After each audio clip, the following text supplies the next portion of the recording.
Welcome to Pindar Poetry. We hope you learned something new. You start by converting each physical quantity into scientific notation. This makes the characteristic obvious and fixes the mantissa to look up. Once done, separate the exponent from the decimal part and record the sign for any values less than 1. Make sure to locate the mantissa, the digits to the right of the decimal, because that is what the log table maps to. You will use the characteristic to adjust the final power of 10, so write it beside the mantissa before looking up values. Next, you find the mantissa in the table by matching the first 2 or 3 digits down the rows and the next digit across the columns. This gives the log value for that decimal portion.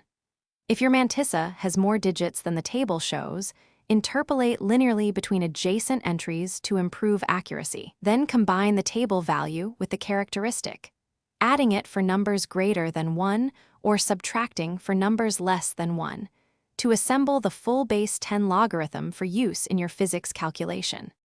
Finally, apply the logs in your calculation. Add logs for multiplication, subtract for division, and multiply a log by a power for exponentiation.